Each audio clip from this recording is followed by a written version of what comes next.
아, 진짜 좋다. 이게 맛이 너무 오묘해서 감사합니다. 처음 먹어보는 맛. 우리가 잔을 돌리네요. 소주도 아니고.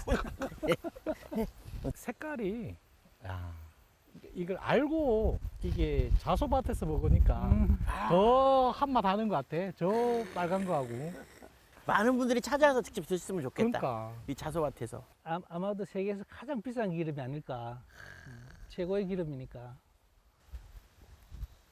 야, 역시 고향으로 촬영을 오니까 야 보신을 하고 간다. 아, 사실은 저희가 이게 항칙쌤하고 저의 또 하나의 또 프로젝트 중에 하나라면 이 자소 이 참기 그러니까 들기름을 그러니까 프리미엄급으로 해서 네. 온리온 상품화를 만들어서 또 이쪽 하동에 정착시키는 또 준비를 하고 있습니다. 아, 그래요.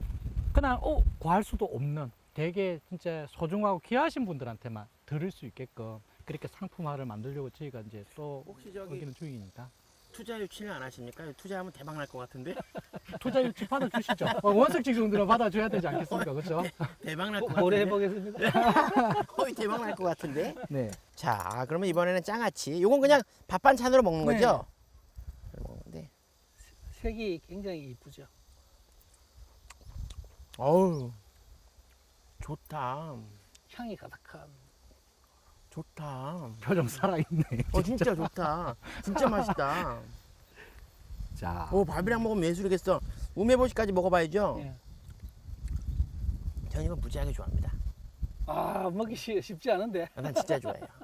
일식을 네. 그전에도 하셨고 안 그래도 집에서 일본에서 공수해가지고 네. 쟁여놓고 드신다고 하시더라고요. 그래가지고. 하동 녹차에 네. 밥을 말아서 하동 우메보시를 먹으면 끝나겠네. 너무 맛있어. 이 맛을 직접 전해드리지 못하는 게 너무 아쉬운데 그 아까 말씀 들었을 때 이 자소 씨앗. 씨앗이 굉장히 작아서 기름 짜기도 힘들다고 그 얘기 좀 해주세요. 사실은 생기름으로 짜기로는 굉장히 어렵습니다. 그래서 아마 지금 현재는 저 뿌린 걸로 알고 있고 일반 우리 기계에서 짜려면 실제로 잘 안 짜집니다. 아, 그래요? 예, 씨앗도 작고 그래서 또 기름 함량도 적기 때문에 그래서 이게 상당히 고압력으로 짜야 되는 부분이 생겼어요. 그래서 저 나름대로 이제 기계를 좀 이렇게 변형을 해서 네네. 그 연구를 해서 이제 만들었던 기계에서 좀 짜고 있습니다.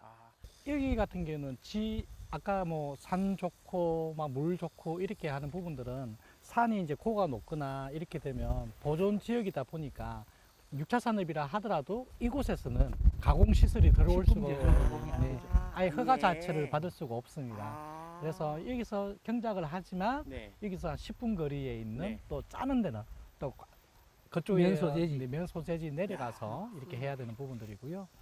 그리고 지금 제가 알기로는 이게 하동에 가공센터를 중심으로 해서 우리 이쪽에 있는 상품 말고도 하동군의 많은 농산물에 대한 부분들을 가공에 상품화를 많이 한다고 하더라고요.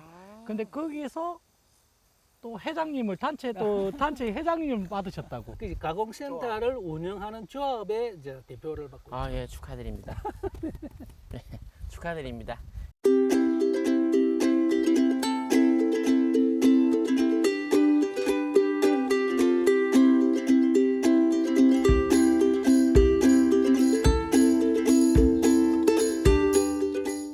하동 한국형 육차 산업에 아주 그냥 한 몫을 든든히 하고 계시는군요. 야, 조합원들이 몇 분이나 되시죠? 지금 130명 네. 정도 어우, 되고 한 많으시네. 1년에 요즘 한 5, 60명 정도 또 늘어나는 것 같아요. 그래요? 지금 많으시네. 생긴 지가 3년 정도 되셨는데 품목들은 어떤가요? 지금 품목은 지금 한 50여 가지 정도가 나오고요.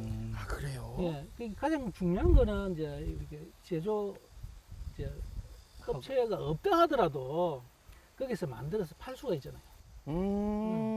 그 조합원이 되면 우리가 뭐 차를 만든다든지 뭐 그다음에 뭐 장아찌를 만든다든지 간단하게 제조할 수 있는 품목들이 그 업체를 설립하지 않고서도 네. 거기서 이제 만들 수 있는 거죠. 대신에 한 1년 정도 이제 식품에 대한 공부를 해야 되고요. 네네.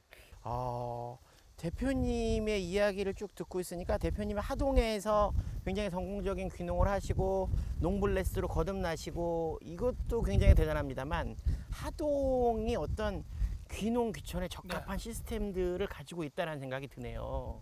그래서 지금 하동은 로컬 푸드, 그다음 그 지금 SNS로 팔 수 있는 하동 장터, 네. 그리고 이제 농산물 가공센터가 이제 세 가지가 다 있는 아마 전국에서도 이제 거의 없는 수준이죠. 이렇게 있다 보니까 육자 산업 하기로는 최고죠. 그리고 육자 산업 인증업체도 아마 전국에서 가장 많을 것 같아요. 아 그래요? 야 대박인데. 물론 박사님 영향도 크겠죠.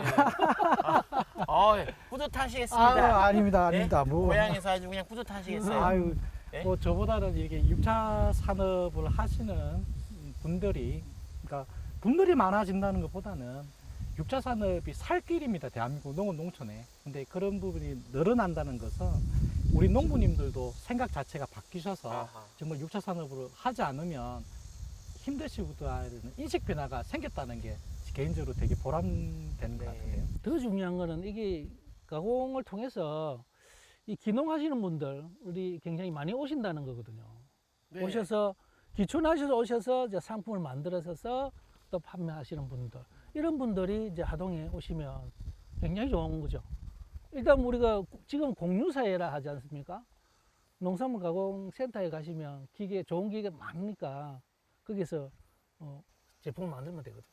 야 지금 뭐 제가 하고 있던 제품들을 만들어서 하동에 판매하면 대한 되니까. 자랑이 네. 지금 우리 대표님께서 하동에 대한 자랑이 멈출 줄을 몰라요.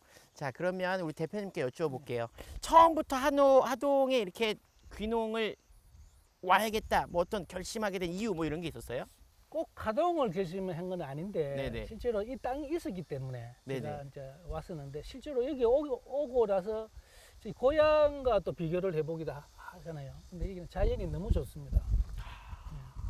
살아가기가 자연이 주는 혜택들이 너무 많고요. 그리고요. 예. 자 이제 하동 자랑이 계속되는 거야. 네. 자연 혜택. 예. 그래서 그래서 하나. 예. 이 자연이 좋다 보니까 친구들도 자주 오는 것 같아요. 아하. 그래서 이 뭐 긍지라 그러나 이게 아. 나이가 들면서 기분이 좋은 거죠. 저를 자부심? 찾는다는 게.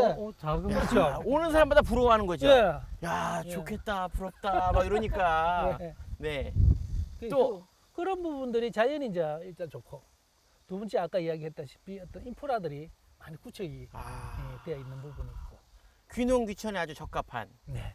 그럼 뭐 최고의 지역이죠. 그 기농 귀촌 교육을 받을 때부터 진짜 다양한 분들이 오시거든요. 네. 그래서 많은 네트워크를 가지고 일을 할 수 있는 어떤 분위기가 정착이 되어 있는 거죠.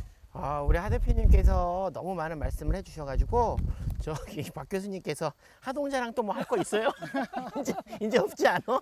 이제 하동자랑 끝난 거 아니야? 또 뭐가 있어요? 가공센터 이야기를 하다가 네네네. 조금 이 말씀을 드리고 싶어요. 네. 이제 사실은 대한민국의 각 지자체의 가공 이제 센터가 다 설치가 되어 있습니다. 네. 그래서 하동은 아까 50개 품목이라고 했는데 다른 지역 같은 경우는 많게는 120개, 150개까지도 그래요? 늘어나고 있어요. 근데 가장 여기서 문제가 되는 부분들은요. 이렇게 품목이 다양하다는 부분도 있지만 실제적으로 그러한 부분들이 센터가 만들어지면 제가 전국 근 80군데 이상을 다니니까 가장 문제가 되는 부분들은 판로 개척이 힘든 부분들입니다. 그냥 포장재 하나 잘 바꿨다고 해서 판로 개척이 되는 게 아닙니다. 다른 지자체에도 분명히 말씀을 드리겠습니다. 결국은 제가 이제 한국형 6차 산업화의 부분을 가지고 이야기를 하자면 정확한 건 포장 패키지를 바꿔서 판로가 개척이 되는 게 아니라 판로 개척이 있는 돈을 주고 살 사람들의 있는 성향에 맞춰서 패키지화가 구성이 되고 판로 구축이 되어야 된다는 게 정답입니다. 참 많은 생각이 드네요. 뭔가를 만드는 게 문제가 아니라 만드는 단계에서부터 뭔가 좀 계획이 좀 세워져 있어야 된다. 뭐 정확한 소비자의 타겟층이라든가 또 뭐 가격 경쟁력이라든가 또 어떤 지역의 상품이 우선시돼야 되는 뭐 여러 가지 것들이 복합적으로 잘 맞아 떨어졌을 때 소비자들의 선택을 받을 수 있다. 네. 뭐 이런 그 얘기가 중심에 제가 이제 전국을 다니면서 그 중심에 그 연결을 시켜주는 허브 역할을 제가 박성수 박사님 제가 할 거고 그 옆에 함께 또 따라 주셔야 되고 우리 오늘 농블레스 우리 항치익 선생님처럼 각 지역에 있는 이 농블레스를 중심으로 해서 이게 소위 말하는 민관, 학 이런 부분들이 융복합이 되는 부분들입니다. 이게 진정한 6차 산업으로 가는 부분들이지, 공무원 집단이 혼자 생각을 한다, 대학교 교수님들만 고민을 한다, 유통업자들만 고민을 한다, 이런 것들은 솔직히 말해서 하나도 맞지 않습니다. 그래서 각 부분의 요소들과 생산자 부분들과 허브 역할을 할 부분과 지금 홍보를 담당하고 알려주시는 분들이 함께 같이 가야 되는 부분들이죠.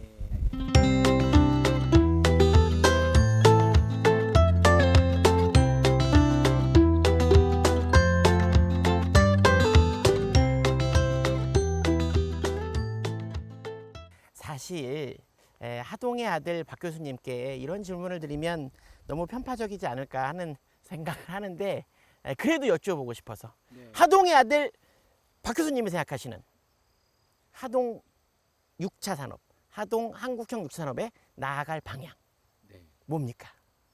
경남 하동이라는 곳은 천혜의 자연 조건과 많은 숨어 있는 많은 자원을 갖고 있는 곳이에요.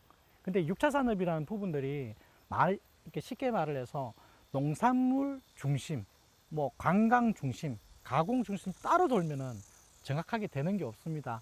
예를 들어서 오늘 이제 우리 한킥생 댁에 왔으니까 내년이라도 하동군이 가야 될 뭐 여러 가지 방향성 중에 하나만 이제 말씀을 드리자면, 앞서 저희들끼리 이야기를 하더라도 그냥 단순한 전국에서 다 매실 키우는 다 하는 매실 장아찌보다는 이 앞에 보이는 우메보시처럼 어떻게 보면 하동에서 나는 매실, 그리고 우리 하동에서 나는 자소, 정말 제대로 만들어서 여기서 상품으로서 끝나는 게 아니라 우리의 또 자랑인 녹차, 야생차 축제, 어떻게 보면 우리 쪽에서는 녹차를 야생차라고 부릅니다. 그 이야기는 다음에 또 제가 드리겠지만, 야생차 축제도 있고요. 그리고 섬진강에 있는 유란 뭐 하동 제철 축제 이런 것도 있고, 그리고 대봉감 축제, 많은 축제들을 가지고 있어요. 이제 이런 부분들을 축제 따로 농산물 따로 가는 게 아니라 아까 말을 했던 우메보시라든지 제대로 된 부분들과 그 지역에 있는 부분들을 특화 상품을 만들고 그 지역의 축제와 연계를 시켜서 나가는 게 진정한 하동의 한국형 6차 산업화입니다. 감사합니다. 오늘 좋은 말씀 너무너무 감사합니다. 아유, 네. 네네. 농업 농촌 노블레스를 찾아가는 농블레스 파이팅!